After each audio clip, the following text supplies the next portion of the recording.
오늘은 부자 청년이 주는 교훈이라는 제목으로 말씀을 전하고자 합니다. 본문의 내용은 이런 것이죠. 어떤 부자 청년이 예수께 찾아와서 묻습니다. 내가 무슨 선한 일을 하여야 영생을 얻습니까? 라는 겁니다. 예수께서 이르시되 네가 생명에 들어가려면 뭐를 지키라고요? 계명을 지켜라 라고 말합니다. 이 청년이 말합니다. 어느 계명입니까? 라고 묻습니다. 그때 예수님께서 이르시되 살인하지 말라, 간음하지 말라, 도둑질하지 말라, 거짓 증거하지 말라, 내 부모를 공경하라, 내 이웃을 내 자신과 같이 사랑하라 라고 말씀합니다. 그때 청년이 말합니다. 내가 이 모든 것을 지켰는데 아직도 무엇이 부족합니까? 너무나 뭐하고 있어요? 당당하게 그리고 의기양양하게 답변하고 있는 것을 볼 수 있습니다. 무엇이 부족합니까? 라고 묻습니다. 자, 여기에 대해서 예수님께서 아니 그만하면 됐다. 그럼 얼마나 좋아요. 그런데 더 나갑니다. 네가 온전하고자 한다면 가서 내 소유를 팔아 가난한 자에게 주라. 그러면 하늘에서 보화가 내게 있으리라. 그리고 와서 나를 따르라. 그렇게 답변합니다. 자, 그랬더니 그 청년이 재물이 많음으로 근심하며 뭐 했어요? 돌아갔다라는 내용이 오늘의 말씀입니다. 그러면 본문에서 주는 교훈이 무엇이냐는 거예요. 정녕 주님은 오늘 본문을 통해서 우리에게 무엇을 주기를 원하는가, 무엇을 깨닫게 하길 원하는가, 어떤 교훈을 주기를 원하는가 라는 것을 오늘 생각해 보고자 합니다. 첫째는 뭐냐? 영생은 하나님의 은혜로 받는 것이다. 뭐로 받는 것이라고요? 하나님의 은혜로. 하나님 은혜요. 자, 본문의 청년은 전실적으로 다 가진 청년이었어요. 그죠? 부자였습니다. 우리가 22절을 한번 볼까요? 22절. 그 청년이 재물이 많음으로. 그렇기 때문에 분명히 청년임에도 불구하고 뭐가 많았어요? 재물이 많았어요. 재물이 많았다고 합니다. 자, 청년이 열심히 일해서 돈을 벌어서 부자가 됐어요? 그러면 이 청년은 굉장히 재물 운이 좋은 사람일 겁니다. 근데 청년이 부자였다, 재물이 많았다. 그러면 일반적으로 우리가 생각할 수 있는 것은 뭐예요? 물려받은 재물이 많았겠다. 그렇게 생각할 수 있겠죠. 그러면 이 청년은 어떤 청년이에요? 금수저였어요. 금수저. 왜? 물려받은 것이 많기 때문에. 뿐만 아니라 오늘 본문과 똑같은 내용을 담고 있는 누가복음 18장 18절에 보면 이 청년을 가리켜 뭐라 그러면 관리였다라고 말합니다. 뭐라고요? 관리. 그러면 사회적인 뭐를 갖고 있다는 거예요? 지위를 갖고 있는 사람이었다라는 것을 알 수 있습니다.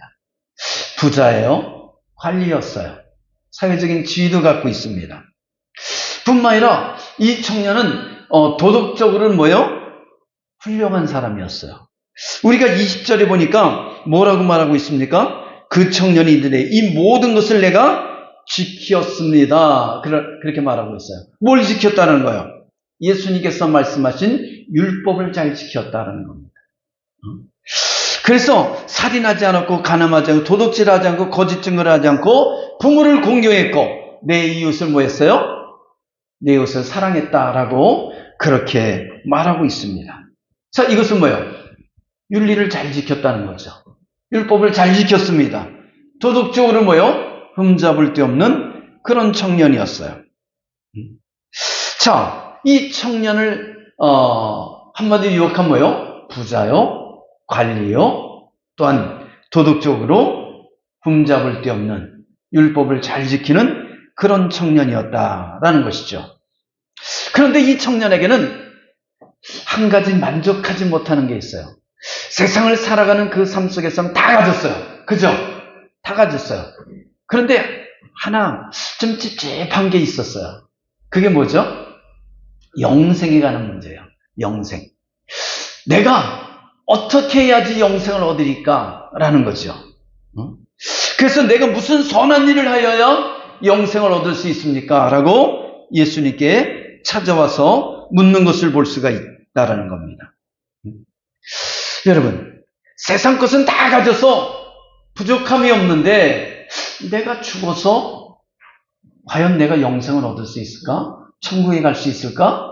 이 문제가 이 젊은 청년에게는 뭐였어요? 가장 큰 숙제였다라는 겁니다. 과연 내가 갈 수 있을까? 그래서 예수님을 찾아서 묻는 거예요. 내가 무슨 선한 일을 하여 영생을 얻을 수 있습니까? 이 청년은 뭐를 통해서 영생을 얻는다고 생각했어요? 뭐를 통해서 구원을 얻는다고 생각했습니까? 선한 행위, 선행을 통해서 선을 많이 쌓으면 공로를 쌓고 그 공로를 통해서 뭐를 얻는다고 생각했어요? 구원을 얻는다고, 영생을 얻는다고 그렇게 생각했다는 거예요. 아니, 그렇게 배웠습니다. 이것은 예수님 당시에 유대교의 공로 사상에서 나온 거예요. 바리새인들은 선을 많이 행해서 공로를 쌓으면 그 공로로 말미암아 구원을 받는다, 영생을 얻는다, 그렇게 생각했고 그렇게 믿었다라는 것이죠. 그렇게 해야지만 영생을 얻고 천국 간다고 그렇게 그들은 배우고 그렇게 믿었습니다. 자, 그래서 예수님께서는 그들의 사상, 공로 사상을 가지고 이 질문을 던지는 것을 볼 수 있습니다. 17절에 뭐라고 그러죠? 10절 한번 읽어볼까요? 예수께서 이르되 어찌하여 선한 일을 내게 묻느냐? 선한 이는 오직 한 분이시라. 누구라는 거예요? 하나님밖에 없다는 거예요. 온전한 선을 행할 수 있는 분은 하나님밖에 없다. 여기서 우리가 알 수 있는 뉘앙스는 뭐예요? 사람은 아무리 선을 해도 그 선으로 구원에 이를 수 없다. 완벽한 선이라는 게 있을 수 없다라고 말씀하고 있는 거예요. 자, 그러면서 이 청년에게 질문합니다. 네가 생명에 들어가려면 뭐를 하는 거예요? 계명을 지켜라. 계명들을 지키라는 거예요. 자, 이 말을 들은 이 청년은, 젊은이는 쾌재를 부릅니다. 그래서 뭐라 그러죠? 어떤 계명을 말합니까? 라는 거 아니에요. 그때 주님께서 뭐라고 했어요? 살인하지 말라, 가늠하지 말라, 도둑질하지 말라, 내 이웃을 내 거짓 증거하지 말라, 내 부모를 공경하라. 또 뭐라 그랬어요? 내 이웃을 내 몸같이 사랑하라. 그랬더니 뭐라고 말하냐? 이것을 내가 다 지켰나이다. 야, 너무나 당당하죠. 정녕 우리는 예수님의 이 질문에 내가 이런 걸 다 지켰습니다 라고 말할 수 있는 사람이 과연 몇이나 될까? 거의 없을 거예요. 근데 이 젊은이는 그만큼 철저하게 율법을 지키며 살아왔다라는 것이죠. 그러니까 예수님의 질문에 뭐하고 있는 거예요? 당당하게, 의양하게. 그러면서 거기에 또 추가를 합니다. 뭐 부족한 게 있습니까? 여러분, 얼마나 멋있어요. 뭐 부족한 게 있습니까? 내가 다 지켰는데, 그러면 나는 영생을 얻을 수 있는 거 아니에요? 아니, 내가 이것을 지켰음에도 불구하고 영생을 얻는데 뭔가 부족한 게 있습니까? 라고 하면서 또 질문을 합니다. 그때 예수님께서, 그래? 요거 봐라. 그런 뉘앙스를 갖고, 요거 봐라. 그렇게 네가 잘 지켰어? 그렇게 네가 잘났어? 그렇게 네가 당당해? 그렇게 네가 하느님 앞에 선한 일을 흠없이 다 해냈어? 라는 그런 마음을 갖는 거예요. 그런 뉘앙스를 갖고 있어요. 그러면서 그래? 그러면 네가 그렇게 온전한 길을 원한다면 네가 갖고 있는 재물을 다 팔아서 가난한 자에게 나눠주라. 네가 진실로 네 이웃을 네 몸같이 사랑한다면 네 것을 나눠줄 수 있지 않느냐? 라고 그렇게 묻는 거예요. 그렇게 숙제를 내주는 겁니다. 그렇게 질문을 던지시는 거예요. 자, 그랬더니 이 청년이 어떻습니까? 재물이 많은 거로 근심하며 뭐하더라? 돌아가더라 라고 말하고 있습니다. 여러분, 그렇습니다. 여기서 우리가 알 수 있는 게 뭐예요? 예수님은 이 청년은 뭐를 통해서 구원을 얻는다고 생각했어요? 선행을 통해서. 선한 일을 많이 함으로 말미암아 구원을 얻고 영생을 얻는다고 생각했다라는 것이지요. 자, 그러나 예수님은 너가 아무리 선행을 많이 해도, 네가 아무리 공로를 많이 쌓아도 그 쌓은 것이 하늘까지 닿을 수 있어요, 없어요?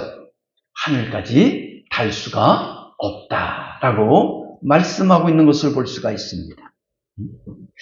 그렇기 때문에 이 공로를 통해서, 선행을 통해서는 뭐를 얻을 수 없다는 거예요. 지금 예수님께서 자꾸 질문하시는 이유가 뭐예요? 네가 그렇게 선행을 많이 했어? 네가 그렇게 공로를 많이 했어? 근데 결론은 어떡합니까? 네가 갖고 있는 것을 가지고 가난한 자에게 나눠주라? 그러니까 마음에 근심하며 출행량을 치는 것을 볼 수 있잖아요. 여기서 알 수 있는 게 뭐예요? 사람의 선행으로는 구원받을 수 없다는 거예요. 왜요? 사람의 선행에 그 한계가 있다는 것을 말해주고 있다는 거죠. 자, 그렇다면 무엇을 통해서 구원을 받을 수 있어요? 무엇을 통해서 구원을 받을 수 있습니까? 자, 25절 한번 볼까요? 25절 시작. 제자들이 듣고 몹시 놀라 이르되 그렇다면 누가 구원을 얻을 수 있습니까? 제자들이 묻습니다. 아니, 저런 사람이 구원을 받을 수 없다면 그러면 누가 구원을 받을 수 있습니까? 라고 제자들이 묻는 거예요.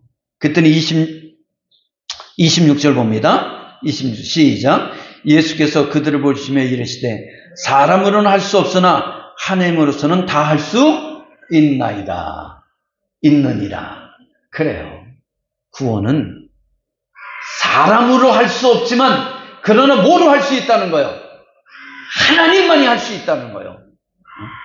그렇기 때문에 구원은 인간의 선행과 공로로 구원을 받는 것이 아니라 하나님께서 우리 인간들에게 정녕 구원을 줄 수 있다라고 말씀하고 있다는 거예요.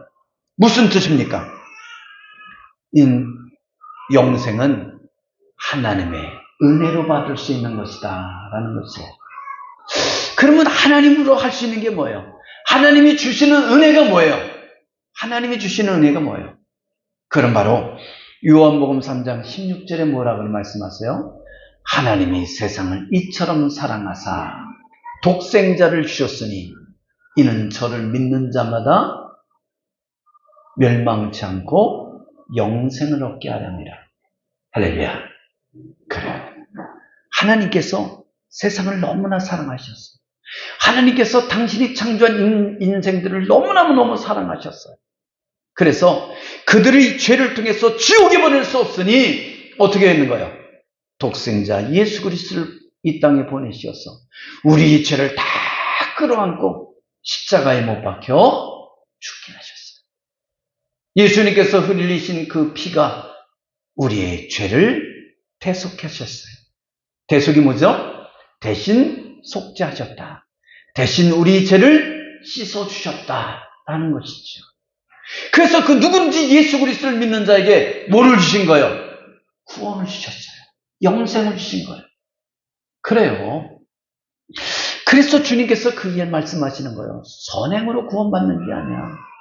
너 선행했다고 그렇게 자랑하고 너 선행했다고 그렇게 의기양양하고 자신만만하는데 너가 갖고 있는 재물 그 나눠서 가난한 자에게 나눠주라 했더니 너 출행량 치지 않았느냐? 세상의 모든 사람들이 그렇다라는 거예요. 잠시는 선행할 수 있고 잠시는 공로를 쌓을 수 있지만 정녕 하나님이 만족할 만한 선행하는 사람은 이 땅에 아무도 없다라는 거예요. 그래서 뭐가 필요한 거예요? 하나님의 은혜가 필요한 거예요. 우리가 구원받기 위해서는 하나님의 은혜가 필요한 줄 믿습니다. 그래서 그렇다면 누가 구원을 얻을 수 있습니까? 제자들이 물어봤을 때 사람은 할 수 없지만 하나님으로서는 다 할 수 있느니라. 그러면서 뭐 하는 거예요? 하나님의 은혜가 필요한 것이다 라고 말씀하고 있다라는 것이죠. 할렐루야. 그래요. 그래서 우리는 예수 그리스도를 믿음으로 구원을 받는다는 것을 깨닫는 은혜가 있기를 주님으로 축원합니다. 예수님을 나의 구주 나의 하나님을 믿는 자만이 구원을 받는 것이지 결코 선행을 통해서, 공로를 통해서 구원받을 수가 없다라는 것이에요. 장례식장에 가면 유족들이 가끔 물을 때가 있습니다. 정녕 우리 엄마 착하게 살았으니까 구원받았겠죠? 천국 갔겠죠? 우리 아빠 정녕 법 없이도 살았으니까 천국 가셨겠죠? 이런 질문할 때 목사는 가장 난감해요. 이런 질문할 때 가장 난감해요. 내가 다른 때 같으면 아니요, 구원 못 받았어요. 예수 그리스도를 믿지 않으면 구원받을 길이 없습니다 라고 말할 텐데, 장례식장은 너무 슬프고 정녕 모든 유족들이 마음 아파하는데 거기서 또 내가 뭐까지 뿌려요? 응? 고춧가루까지 뿌리면 안 되잖아요. 그래서 어떡합니까? 하나님께서 가장 선한 길로 인도하셨을 거예요. 그렇게 말하는 거죠. 하나님께서 가장 선한 길로 인도하셨을 거예요. 여러분, 구원을 받았어요? 못 받았어요? 못 받아요. 아무리 이 땅에 착하게 살아도, 선행을 했을지라도, 법 없이 살았을지라도 구원은 없어요. 왜요? 예수 그리스도 외에는 구원받을 길이 없기 때문에 그렇다라는 거예요. 그렇다라는 거예요. 할렐루야. 그래서 정녕 영생은, 구원받는 것은, 천국 가는 것은, 하나님을 아버지라 부를 수 있는 것은 하나님의 은혜밖에 없다. 예수 그리스도를 나의 구주, 나의 하나님으로 믿는 사람만이 구원받는다는 것을 깨닫는 은혜가 있기를 주님으로 축원합니다. 축원합니다. 자, 두 번째는 이 부자 청년이 주는 교훈은 뭐냐? 손에 쥔 것을 내려놔라는 거예요. 내 손에 꽉 쥐고 있는 것을, 내 인생에 가장 소중하다고 쥐고 있는 것을 뭐하라는 거예요? 내려놓으라는 거예요. 본문이 청년은 부자여 관리여 율법적으로 도덕적으로 흠잡을 데가 없는 모범생이었어요. 무슨 생이요? 모범생이었어요. 자, 다 가진 청년이었습니다. 부귀도 가졌고 권세도 가졌고 명예도 가진 그런 젊은이였습니다. 이 땅에서는 자신이 만족할 만큼 다 가진 듯합니다. 그런데 한 가지 이 젊은이가 갸우뚱하는 게 있어요. 미심쩍은 게 있어요. 그게 무슨 문제예요? 영생 문제죠. 과연 내가 영생을 얻었을까? 내가 이만큼 선행을 했는데, 내가 이만큼 공로를 쌓았는데 영생을 받았을까? 그게 늘 궁금했어요. 그래서 예수님께 찾아서 질문한 게 뭐였어요? 내가 무슨 선한 일을 해야지 영생을 얻으리까? 영생을 얻을 수 있습니까? 그 질문 아니에요? 그때 예수님께서 뭐라고 합니까? 그래? 네가 그렇게 선행을 많이 했어? 그렇다면 계명을 지켜라. 그랬더니 뭐라고 말해? 나 계명 잘 지켰어요. 그래? 계명을 그렇게 잘 지켰어? 잘했다. 근데 내가 무슨 부족한 게 더 있습니까? 네가 온전해지길 원하는구나. 그렇다면 내가 하나 또 숙제를 줄게. 네 재물을 팔아서 가난한 자에게 나눠줘. 그리고 너는 나를 따르라. 라고 질문합니다. 그렇게 도전을 해요. 그랬더니 이 젊은이가 뭐예요? 재물이 많음으로 근심하며 출행량을 쳤어요. 여러분, 이 청년은 정녕 영생을 얻기를 원하지만 정작 이 영생과 재물 두 개를 선택하라고 그럴 때 뭐를 선택했어요? 재물을 선택했다는 거예요. 하나님과 재물을 선택하라고 그럴 때 이 젊은이는 끝내 뭐를 선택했습니까? 재물을 선택했다라는 겁니다. 영생을 얻기를 원해요. 영생을 얻기를 원해요. 이 영생이 얼마나 자기 인생에 소중하다는 것을 압니다. 그런데 궁극적으로 내 손에 쥐고 있는 재물을 놓지 못하고 그만 영생을 포기하는 것을 볼 수가 있다는 거죠. 이 청년은 구원을 받았을까요? 못 받았을까요? 재물을 꽉 쥐고 도망갔으니 구원을 받았겠어요? 못 받았겠죠. 또 모르죠. 이 청년이 나중에 회개하고 돌아왔으면 받았을지. 근데 오늘 성경의 본문에 의하면 이 청년은 분명히 뭐예요? 재물을 포기하지 못하고 영생을 포기하고 주랭랑을 쳤기 때문에 분명한 것은 구원을 받지 못했을 것이라는 겁니다. 여러분, 구원받기 원하십니까? 영생을 얻길 원하십니까? 하나님의 자녀가 되길 원하십니까? 천국 백성 되길 원하십니까? 그렇다면 내가 세상 속에서 가장 좋아하는 거, 사랑한다고 느끼는 거, 그것을 뭐예요? 쥐고 있는 것을 내려놓아야 돼요. 그리고 그 손에 예수 그리스도를 꽉 붙드는 은혜가 있기를 주문으로 축원합니다. 그래야지만 영생을 얻는 거예요. 그래야지만 하나님의 은혜를 체험하는 거예요. 한 아이가 엄마를 따라서 시장에 갔습니다. 여러분, 아이들이 시장에 가면 얼마나 볼거리가 많아요. 그죠? 시장에 엄마 손을 잡고 가는데 먹을거리가 또 많잖아요. 뭐 이것저것 먹을 게 막 줄비하게 늘어져 있어요. 그래서 이 아이가 말합니다. 엄마, 나 솜사탕 사줘. 엄마가 솜사탕 하나를 사줍니다. 좀 더 가니까 핫도그가 또 팔아요. 엄마, 나 핫도그 사줘. 핫도그가 또 양손에 다 들고 엄마를 따라가요. 근데 두 손으로 넉넉해요, 부족해요? 부족하잖아요. 먹을 건 더 많은데. 근데 좀 더 가다 보니까, 붕어빵. 무슨 빵이요? 붕어빵이 있어. 이 아이가 가장 좋아하는 게 붕어빵이야. 엄마, 나 붕어빵도 사줘. 너 먹을 수 있겠어? 그럼요. 충분히 먹을 수 있습니다. 그래서 엄마가 또 붕어빵을 사줍니다. 이 붕어빵을, 장사가 붕어빵을 싸가지고 딱 건네줍니다. 그랬더니 한 손에 뭐 있어요? 솜사탕. 또 한 손에 뭐가 있어요? 핫도그. 잡을 게 있어요, 없어요? 그러면 이 붕어빵을 받으려면 어떻게 돼요? 하나를 내려놔야 되는데 이 욕심꾸러기가 이 두 손에 다 쥔 것을 내려놓지 못하니까 어떻게 하냐면 입을 갖다 내밀었어. 그러니까 이 붕어빵 장사가 어땠어요? 입에 딱 넣어줬어. 그랬더니 이 붕어빵을 덕석 물었는데 어떻게 했어요? 얼마나 뜨거워. 막 나온 거니까 얼마나 뜨겁겠어요. 그래서 뜨거워. 그래서 어떻게 하냐면 그 붕어빵을 땅바닥에 떨어뜨리고 말았어요. 여러분,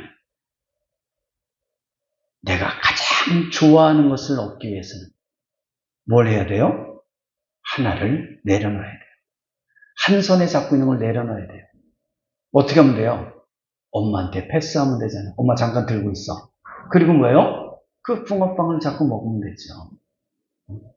그 붕어빵, 솜사탕이나 아니면 핫도그 엄마한테 패스했다고 해서 엄마가 그거 먹겠어요?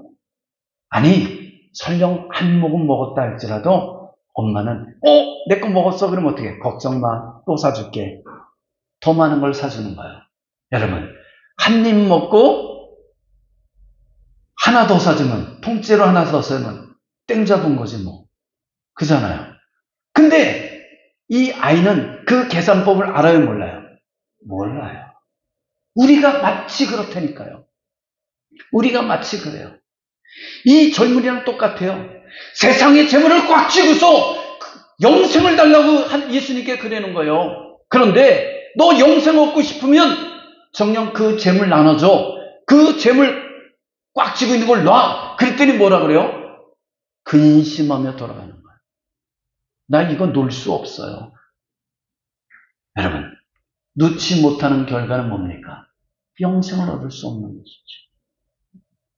우리가 그렇다니까요. 나 예수 믿고 구원받고 싶습니다. 예수 믿고 축복받고 싶어요. 그러면서도 세상 거 다 끌어안으면서 더불어 뭐예요? 하나님도 믿으려고 그래요. 정녕 예수 믿으려고 그래요. 근데 그게 돼요, 안 돼요? 세상의 욕심이 가득하면 예수님이 들어와서 자리 잡을 곳이 없어요. 왜냐면 언제든지 우리는 뭐예요? 예수님을 이 재물이라는 것 때문에, 명예라는 것 때문에, 권세라는 것 때문에 예수님을 차버릴 수 있다라는 거예요. 차버릴 수 있다는 거예요. 여러분, 정녕 예수님께서 이 젊은이에게 그 재물을 뺏으려고 그랬을 것 같아요? 아니에요. 예수님은 이 젊은이의 재물을 뺏으려고 그러는 게 아니라 이 젊은이가 정녕 재물보다 영생을 더 사랑하는지, 재물보다 영생 하나님을 더 사랑하는지를 뭐 한 거예요? 보고 싶었던 것이죠.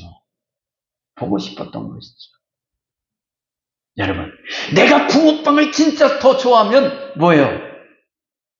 한 손에 있는 솜사탕을 내려놓아야 돼요. 그래야지만 맛있게 먹을 수 있죠. 호호 불어가면서. 근데 양손에 다지고 붕어빵까지 먹다가 입을 벌렸다가는 입천장 다 뒤는 거예요. 무슨 말인지 이해되죠? 그렇습니다. 정녕 하나님께 맡기면 하나님은 더 풍성한 걸로 우리에게 채워줄 줄 믿습니다. 한번 볼까요? 진짜 그런가 안 그런가? 29절 한번 봅니다. 29절 시작.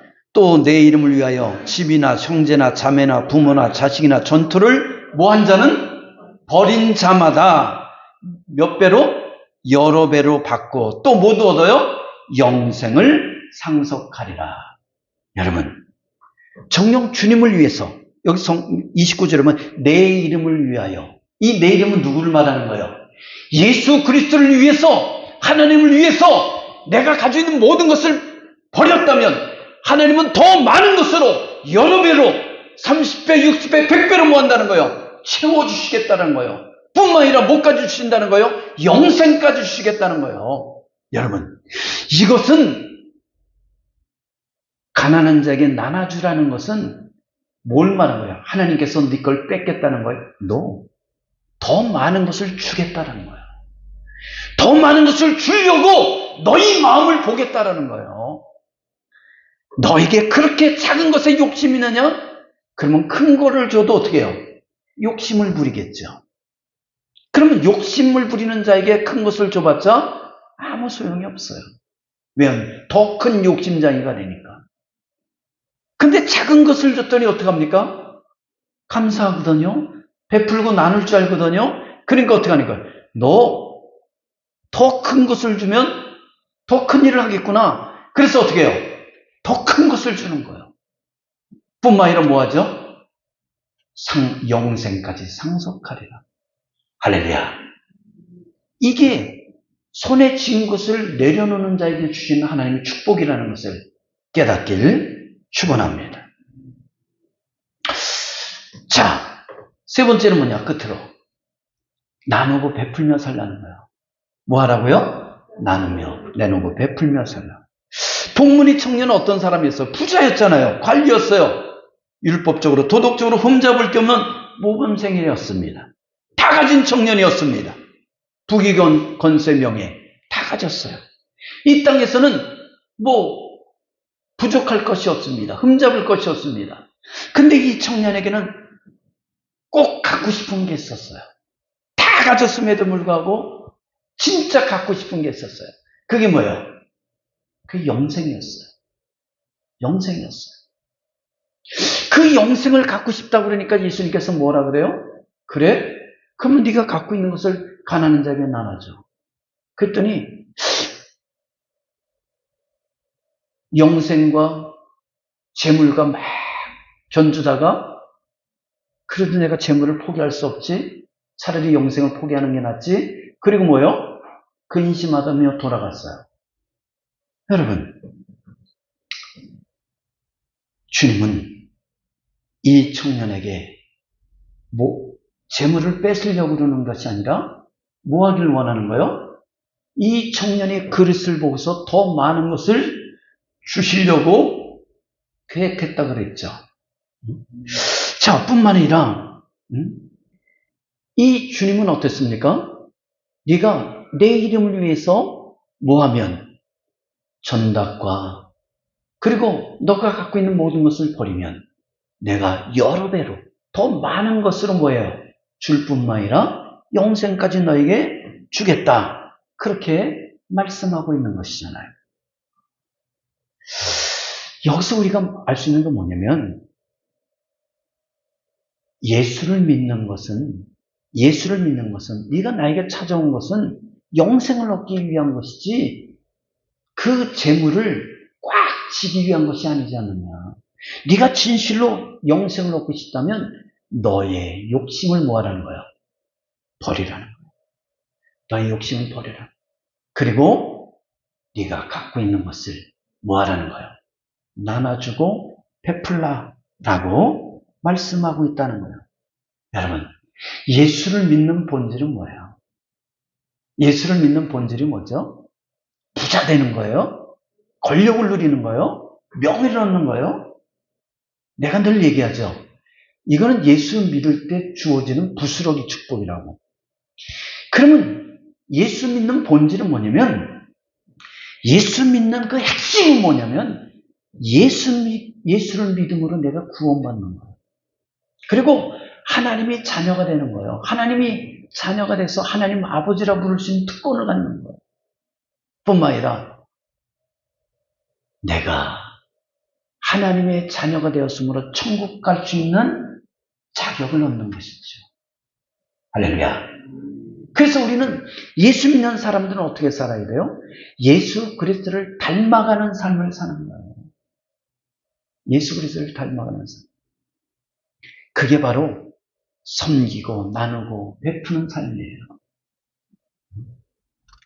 정녕 예수 믿고 부자 돼서 움켜쥐라고 부자 만들어주시는 게 아니라 정녕 예수 믿고 권력 얻어서 그 권력을 막 남용하면서 살아가려고 권력 주시는 것이 아니라 그 권력을 가지고 그 부귀를 가지고 정녕 하나님의 영광을 위해서 뭐하라는 거예요?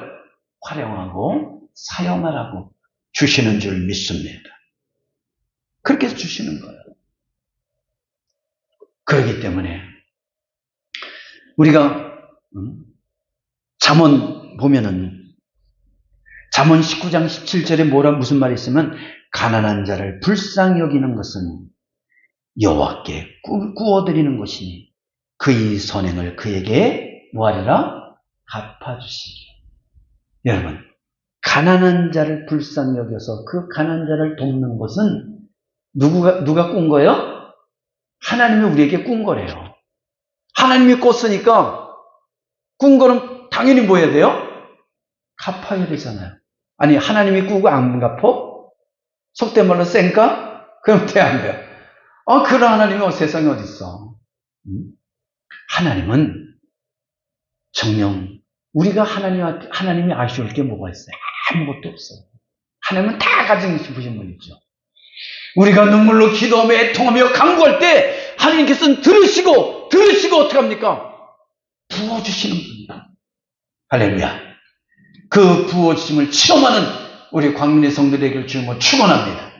그런데 그것을 가지고 나 혼자 다 쓰라고요? 욕심장애를 만들려고 부어주시는 게 아니에요.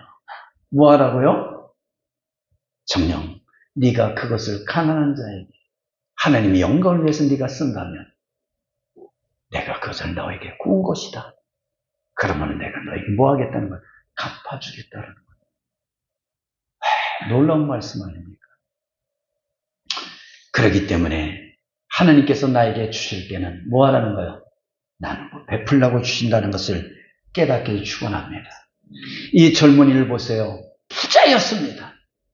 가난한 자에게 나눠주라 그랬더니 어떡합니까? 아까워서 못 나눠주는 거예요. 결론은 누가 주신 건데? 하나님이 주신 것인데 아까워서 못 나눠주잖아요. 우리는 하나님이 주신 것을 아까워서 못 나눠주는 것이 아니라 내가 베풀고 나누면 하나님께서는 더 많은 것으로 주시는구나 라는 것을 깨닫는 은혜가 있기를 주님으로 축원합니다. 어느 사업가가 부두를 맞아서 빚쟁이에게 쫓겨 도망다녔습니다. 갈 데가 없어서 이것저것 피하다가 우연히 간 게 기도원에 겨들어갔어요. 어디요? 기도원에 갔어요. 기도원에서 예배를 드려봐서 기도하는 걸 알아. 근데 거길 들어가니까 이 식당도 있고 그러니까 밥도 공짜로 먹을 수 있고, 요즘은 파는 데도 있지만, 옛날에 어떻게 했어요? 그냥 공짜로 먹었어요. 잠도 어떻게 해요? 잠도 그냥 공짜로 자고 막 그랬어요. 그러니까 얼마나 좋아요. 그냥 아무것도 없는 이 사업가에게는 이만한 보금자리가 없잖아요. 그래서 한구통에 예배당 한구통에 쭈그리고 누워서 잠을 자고, 또 그냥 식사 때가 되면 아침 가서 먹고 점심 가서 저녁 가서 먹고, 얼마나 괜찮은 자리였어요. 근데 우연히 그 친한 친구를, 학창시절의 친한 친구를 만났어요. 그래서 이 친구랑 이런저런 얘기하다 보니까 자기 사정 얘기를 하게 됐어요. 그랬더니 이 친한 친구가, 야, 너 그러지 말고 진실로 여기까지 인도한 것은 하나님의 은혜인가 보다, 뜻인가 보다. 우리 하나님께 정녕 간절하게 기도 한번 하자. 그래서 예배도 드리고 기도하다가 은혜를 받았어요. 하나님이 살아계심을 체험했어요. 정녕 그렇게 간절하게 기도하고 내려갔더니 부두 문제가 해결됐어요. 할렐루야. 하나님께서 해결시켜 주신 거예요. 얼마나 감사해요. 자, 그래서 이 친구가 다니는 교회에 등록을 해서 예배 생활을 했습니다. 근데 하나님께서 자꾸 뭘 보여주세요? 자기랑 비슷한 처지에 있는 사람을 보여주세요. 부두 맞은 사업가, 어려움을 겪고 있는 그런 사람들.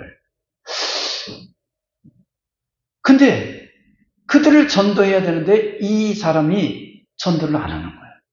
전도를 안 해요. 그래서 이 목사님 그럽니다. 그런 친구가 있으면, 그런 사업가를 만나면 전도를 하세요. 그렇게 얘기했어요. 그 친구도 그럽니다. 그런 친구가 있어? 그러면 그 친구에게도 전도를 해. 그래서 예수 믿게 해. 그래서 그들 어려운 문제가 해결되게 해. 라고 말했더니, 아니, 나는 싫어. 그러더래요. 난 전도 안 해. 왜? 왜 안 해? 그랬더니, 내가 전도하면 하나님의 축복이 나눠지잖아. 이해가 안 됐어. 내가 그 사람을 전도하면 하나님께서 나에게 주실 축복을 그 사람에게 나눠주기 때문에 축복이 뭐예요? 반으로 나눠지잖아. 그래서 내가 받을 축복 다 가져야 되기 때문에 난 그 사람 전도 안 해. 그러다는 얘기예요. 여러분, 하나님을 몰라서 하는 소리죠. 하나님은 부족함이 없는 분이에요. 전지전능하세요. 무한하신 분입니다. 그분은 퍼줘도 줄어들이 안 들어져요. 부족함이 없어요. 줄어들지 않아요.